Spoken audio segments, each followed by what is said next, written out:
Okay, here we go. This is a very unscripted little video today. I wanted to talk about just briefly step sequencers. Okay, I love Berlin School. I love making music that does the ducka ducka stuff, right? Uh, but and arpeggiators are a great tool for that. But what I like even more than arpeggiators is step sequencers. There's a lot of different kinds of step sequencers in hardware, software. Things like Mother 32, great step sequencer, really fantastic. Um, my favorite step sequencer of all time is this one. It's that little baby right there. It's not fancy. It's basically a monophonic pattern recorder. That thing right there. And let me demonstrate why, okay? When it comes down to the fastest tool I know of to just lay down something that sounds good, right? It's as simple as this. You flip it over to record, you go to your keyboard or whatever your input source is, and you lay down a few notes.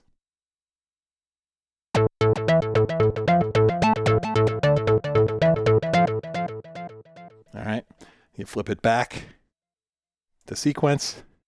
I've got it synced, it's running, and you basically and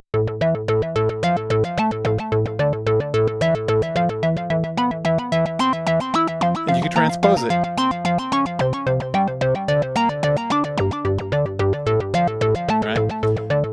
So that's the original sequence. And you can transpose it all over the keyboard. And it doesn't necessarily stay in key when you're doing that, but there's a workaround for that. I'll talk about that in a bit when I get back onto the box. But that is my favorite workflow for step sequencer. It's as simple as set it to record. It's going to record one set of notes. There's usually some limit, right? 16, 32, 256, whatever. But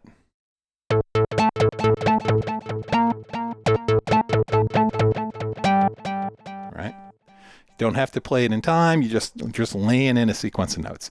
We flip it back to play, and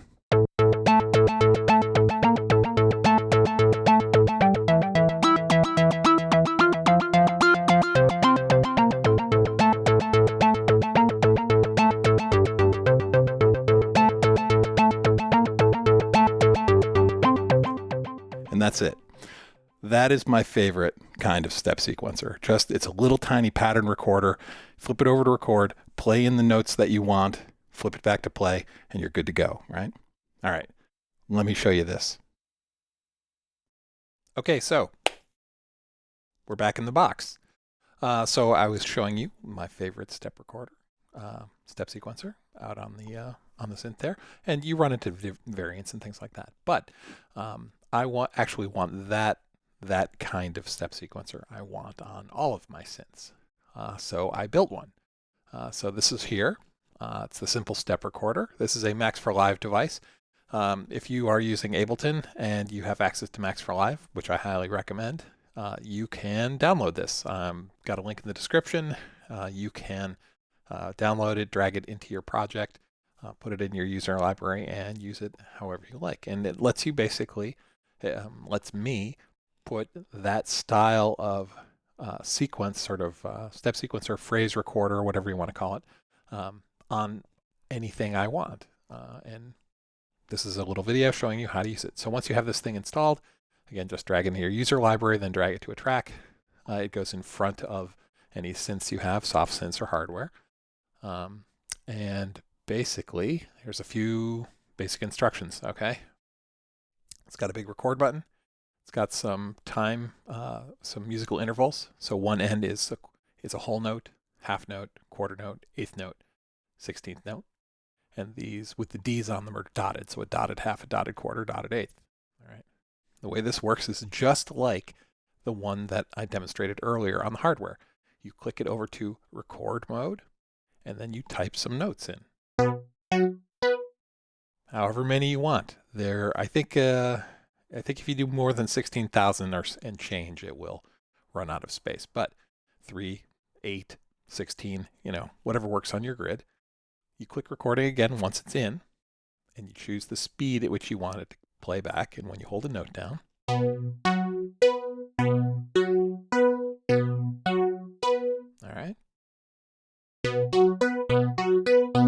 note down. All right, there's a few controls here. All right, step width. It's like the gate length, so it's easier to hear when it's going fast, actually.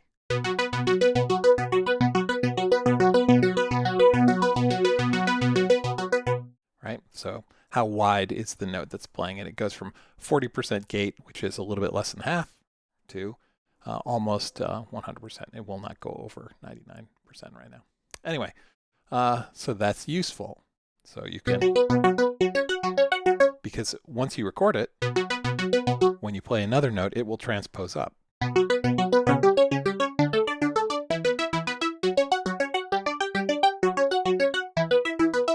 right, so if we've got a little beat running, and we turn on our delay, because we like, in that Berlin school, we like the echo and delay, and we start playing.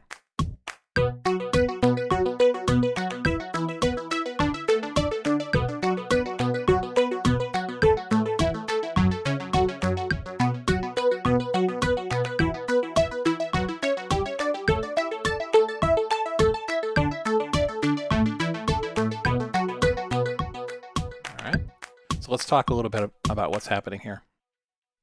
It's synchronizing the note playback based on whatever time interval you want here, okay? And when the sequencer is running, right, when the clock's running, it will force those notes to fall on the grid in the right places, okay? So right now, every time I press a note, it starts playing immediately. But if the clock's running, you'll notice that if I press if I hit that note just after the beat, it will not play until the next beat, until the next appropriate time interval, okay? And that's both good in that it keeps it on the grid, but it's also useful because you can play that. And if you play legato, in that you hold a note down, if you keep holding that note down and switch to other notes, it will transpose over to those other notes, okay? But keep the time locked in. Let me show you. So if I fall just before the beat, as opposed to falling just after the beat,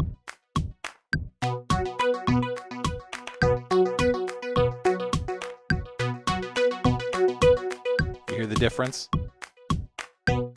That's just before.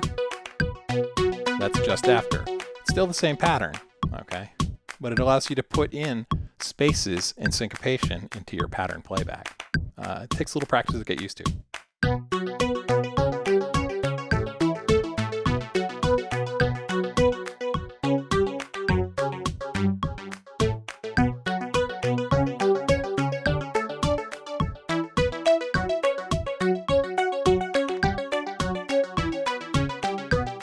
All right, or you can start it.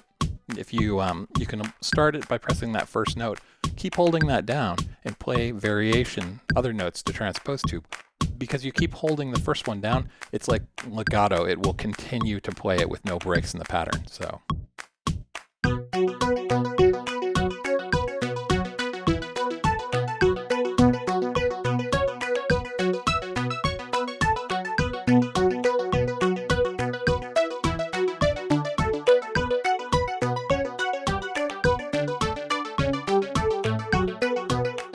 Get the idea?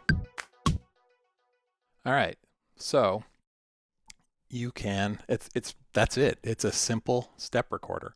Now there's this other button here for rests and skips. So sometimes you don't want a full pattern that's doing the ducka-ducka thing, right? You want to put some spaces in there. So that's what this button's for. So I'll say, there's a note, then I'll hit a rest. That's an empty note. Then a rest, there's an empty note. Then a rest. Rest.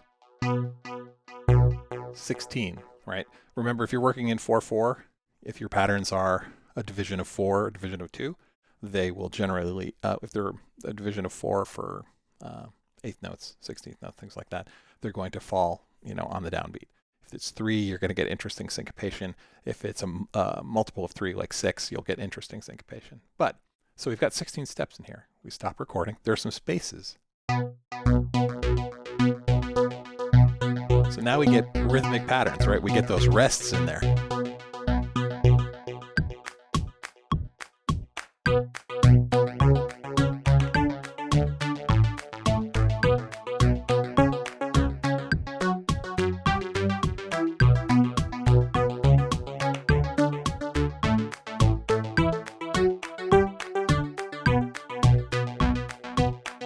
So let's move it to 16th notes.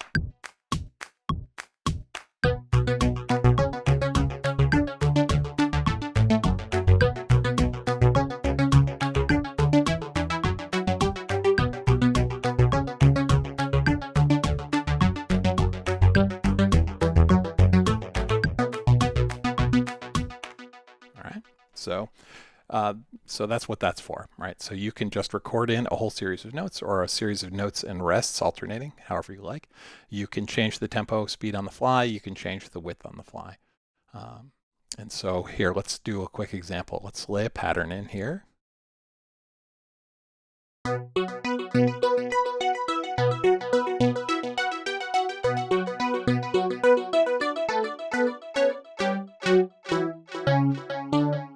There we go. So it doesn't matter what speed. You don't have to play them in. You're just telling it what notes to play. Actually, let's do that completely differently. If you screw up, like you accidentally hit an extra note, you'll see in the count here, like let's say I wanted to do a 16-note pattern. And I hit an extra note. Well, there's no way to go back and get rid of that. You just kill the recording, start over, right?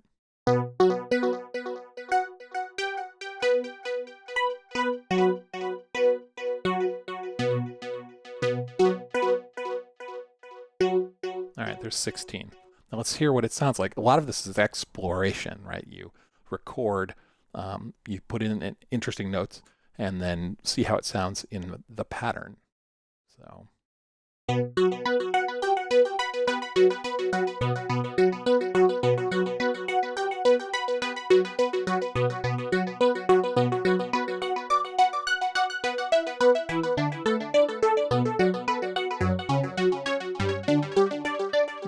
I'm going to change that around a little bit more.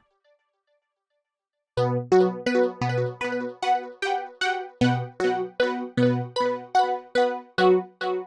right, let's try that one.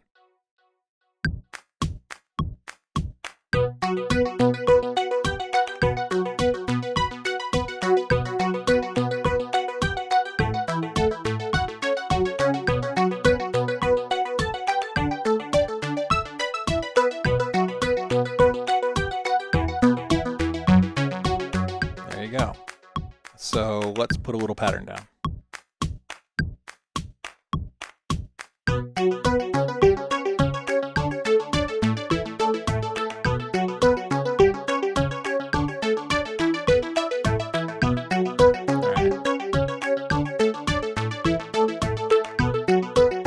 So you can record those too. It's basically recording the notes that you want the step sequencer to play back on, and you can record them in. You can move these around, quantize them or not, make them legato so that, here, let me show you an example of that. So let's say we've got them all playing. I'm going to play with the length of these notes and you'll hear what happens. So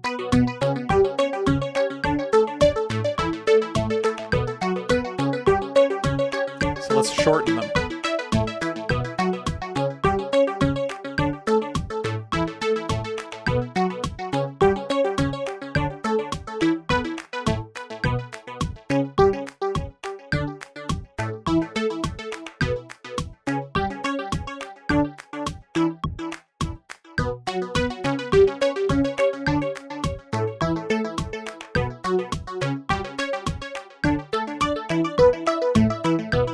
So you can play with that, right? You can play with the clip lengths, the note lengths themselves to get new things. So here I've got a bass here.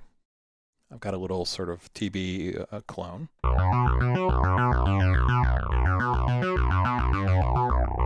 Right, and that's just a pattern I threw in. And it's just a matter of doing something like this. Right.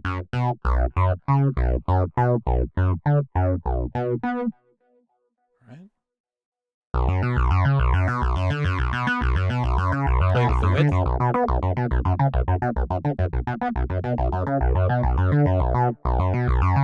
So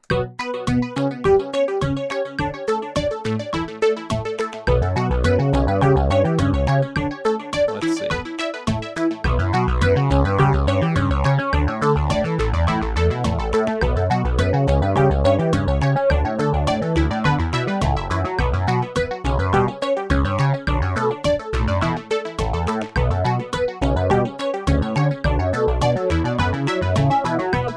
So you can do a lot with this. You start layering these patterns of step sequences and have a good time with it. Anyway, so there's some ideas for you. Now, there's one thing you need to know. Okay, when you're messing with these step sequencers, and they're going to transpose these things, right? So I've got in here a scale plugin. Let me turn that off. So now let's record a little part. Yeah,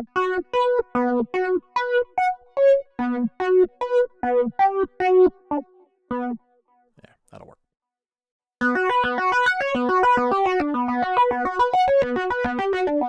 Now, if I just transpose that up a step, it is a pure transposition. Every note that I had played in the first place is moved up a full step there, okay? And that actually pushes it out of the key I was in. So in Ableton, what you can do is, I know what key I'm working in, right? I'm working in B minor right now, okay? So I pull a scale plugin out, and I set it to B, and this is the minor, the preset for minor. And I put that after the pattern sequencer, after the step sequencer. And so then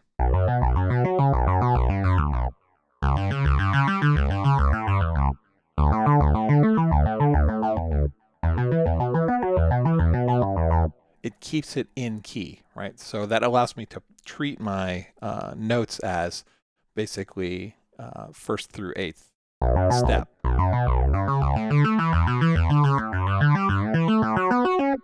Okay. If I didn't have this playing, it would be.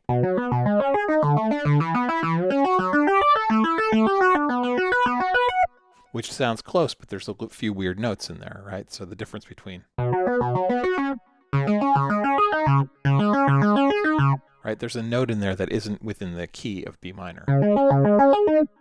By using the scale plugin, it forces it, constrains it to keep staying within the key, and it makes using transposition of the step sequencer a lot more fun, actually, friendly.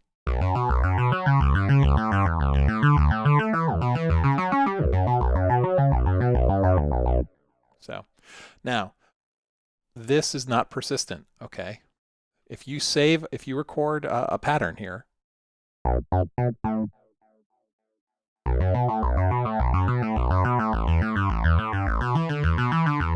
right? I've got that pattern in the sequencer, and then I record a clip with it.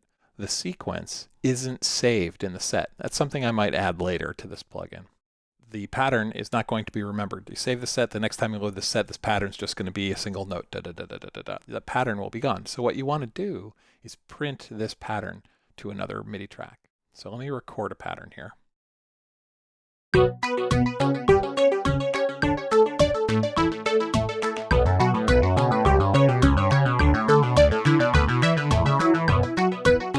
right, I like that. We'll keep that. Let me just turn it into a full little loop here. All right, so we'll turn this one off and just listen to this. All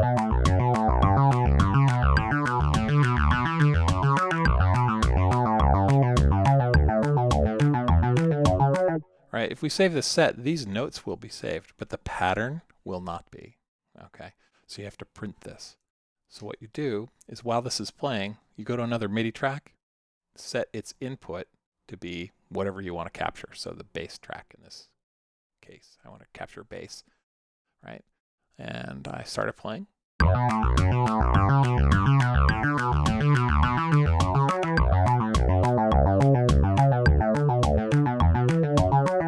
Right? And so I've captured what was coming out of the pattern sequencer into this clip. So where this is the notes that I had played to record the pattern, here's the actual MIDI for that, right? So if I were to not have the sequencer run, right? So I can just play this. Now I go put this over here.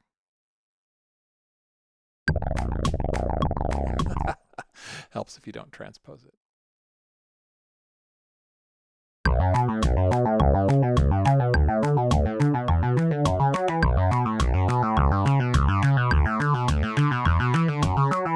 right, so that's the gist. So here you go. It's a simple pattern sequencer. And you can stick it in front of hardware, software, and basically have what is my favorite style of step sequencer with any synth you want, regardless of whether it has one or not. Anyway, I hope that was useful for you. Again, the link in the description will let you download the AMXD file. Check your browser, right? Because I didn't compress it or anything. It's a tiny little file. It works cross-platform. Anything that has Macs for Live, so Mac or PC, just drop it into your project, and it'll work for you. And really, have fun with that. And as always, you've been watching Synth Seeker. Have a great night.